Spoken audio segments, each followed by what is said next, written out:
Look at this guy's arm getting shoved straight out of a moving train into the freezing apocalypse. Boom. Frozen solid in exactly 7 minutes, and then shattered into tiny pieces with a giant hammer. Welcome to the Snowpiercer, a massive metal arc where the absolute last of humanity is trapped. It has been 17 long years since a climate experiment went horribly wrong, freezing the entire planet into a lifeless ball of ice. Now, the rich live in unimaginable luxury at the front, while the poor suffer in the dark, dirty tail section. Curtis, a man with a serious beard and a lot of pent-up anger, is completely sick of eating black, gelatinous protein blocks every single day. He has been counting, watching, and waiting for the perfect moment. The armed guards here, well, they do not even have real bullets anymore. They shot them all years ago during a previous uprising, when Claude, a weird woman in a ridiculous bright yellow suit, comes to steal little kids from the tail, measuring them like livestock with a metal tape. Curtis knows it is finally time to act. It is time to take the engine, but first, they need to break out an addict named Namgung Minsu from the prison cars. Why? Because he designed every single lock on this train. The brutal punishment of a desperate father named Andrew sparks the flame. His arm is frozen off just for throwing a shoe. Minister Mason, a terrifying lady with thick glasses and a nasty fur coat, gives a twisted speech about how everyone must stay in their preordained place. She literally puts a dirty shoe on Andrew's head, saying she is the hat and they are the shoes. But the tail section is done being the shoe. Curtis trades a boy's toy for a secret red message hidden inside a protein block. The message gives them the green light. The riot kicks off, using massive metal pipes as a battering ram.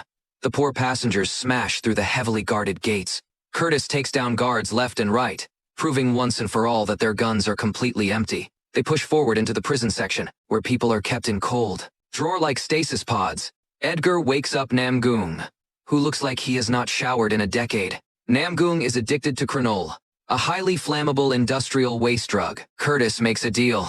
2 lumps of crenol for every gate he opens. Namgung agrees, but demands his teenage daughter, Yona, comes along too. She has this weird psychic ability to know what is behind a closed door. They break into the protein block processing plant, and what Curtis sees makes him want to throw up. Those black jelly blocks they have been eating for 17 years. They are entirely made of ground-up cockroaches, millions of them. He warns Edgar never to tell the others. Moving further up, they realize the next car is the water supply. Control the water, and you control the whole train.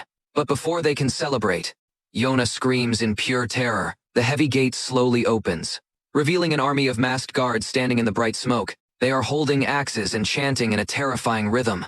Then, one guard pulls out a massive fish, slices it open, and smears the blood all over his axe blade. It is a gruesome intimidation tactic. A brutal melee breaks out. Blood sprays against the icy windows. Curtis fights like an absolute animal, slipping on the bloody floor but never stopping.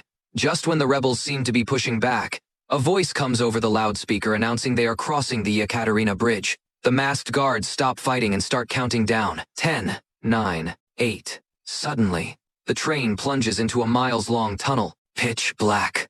The guards put on night vision goggles and begin a total slaughter in the dark. The rebels are completely blind and getting hacked to pieces. Curtis desperately yells for a little boy named Chan to bring fire. A single match is struck. A torch is lit. The rebels charge forward with roaring flames, blinding the night vision guards and turning the tide of the battle. In the chaos, Curtis manages to grab Minister Mason, but Edgar is caught by the enemy commander. A knife is held to the young man's throat. Curtis has to make a split-second choice: save his closest friend or capture the minister to ensure the rebellion survives. He chooses the mission. Edgar's throat is slit. Curtis is devastated, but uses Mason to force a surrender. After the bloodbath, the survivors wash the grime off in the water supply car. Mason begs for her life, claiming she can get them all the way to Wilford, the mysterious creator of the train. Curtis tells Gilliam, the old wise leader of the tale, to stay behind and watch the prisoners. Gilliam whispers a final warning to Curtis: when you see Wilford, cut out his tongue. Do not let him speak. With Mason as a hostage, they venture into the front cars. It is like stepping into another dimension. They walk through a vibrant greenhouse filled with fresh fruit, an actual aquarium tunnel where giant fish swim overhead, and a high-end sushi bar. Curtis makes Mason eat one of their disgusting protein blocks as revenge. Then they reach the classroom car. It is a colorful, bright room where privileged kids are brainwashed into worshipping Wilford in the engine. A pregnant teacher plays an upbeat propaganda video, teaching the kids that people from the tail section are lazy dogs. Suddenly, a man wheels in a cart full of boiled eggs to celebrate the new year. He passes them out. Curtis cracks his egg open. Inside is another red message. This one simply says, blood. Before anyone can react, the egg cart man pulls out a submachine gun and opens fire. The pregnant teacher also grabs a gun from a basket and starts shooting the rebels. It is a trap. Curtis looks at a security monitor and sees the horrifying truth. The tail section has been ambushed. Wilford's men execute old Gilliam with a bullet to the head. Furious and heartbroken, Curtis grabs a gun and blows Mason's brains out. There is no turning back now. The survivors push forward into the most decadent cars yet, a luxurious lounge, a hair salon, and a massive drug-fueled nightclub party lit with red strobes. Curtis screams like a madman, shoving through the dancers. Finally, they reach the last gate, the heavy door with the W logo. Curtis demands Namgong open it, but the lock expert refuses. Instead, Namgong points to the side door, the one leading outside. He explains that the snow has been melting for years. Life outside is possible again. He collected the Crenol drug not to get high, but to build a bomb capable of blowing the side door off. Curtis begs him to stop.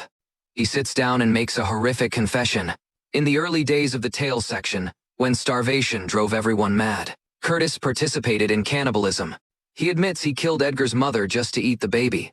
But before he could, Gilliam stepped in and chopped off his own arm, offering it as food to save the infant. Curtis has carried that unbearable guilt for 17 years. He feels he must confront Wilford to find meaning in all this suffering. Suddenly, the engine door slides open. Claude is there, inviting Curtis to dinner with the creator. Curtis walks into the heart of the train, a pristine, humming machine room. Wilford is waiting, cooking a steak. He speaks smoothly, explaining his terrifying philosophy.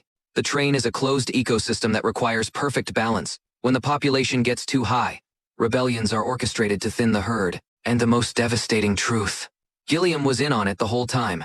The beloved leader of the tail was working with Wilford to manage the population through planned slaughter. Curtis is utterly broken by this betrayal. Wilford then asks Curtis to take over as the conductor of the train. Curtis, exhausted and spiritually destroyed, almost accepts. But then Yona runs in. She pries up a floorboard to reveal a horrific secret. When the engine parts go extinct, they use small children from the tail section to manually keep the machinery running. They are basically slaves to the machine. Timmy, the little boy taken earlier, is trapped inside the spinning gears, snapping out of his trance. Curtis sacrifices his own arm, jamming it into the crushing gears to stop the machine and pull the boy out. Meanwhile, Namgung fights off the guards and tells Yona to light the Crenol bomb. Curtis gives Yona the matches. The fuse is lit. Namgong and Curtis use their bodies to shield Yona and Timmy from the blast. The explosion is massive. It blows out the side of the train and triggers a colossal avalanche. The unstoppable Snowpiercer is violently derailed, crashing down the mountainside in a mess of twisted metal and fire. When the dust settles, the world is quiet. Only Yona and Timmy crawl out from the wreckage. They step out into the freezing snow. The first humans to breathe fresh air in 17 years. And there, standing on a distant ridge, is a polar bear. Life exists outside the train. The world is finally thawing.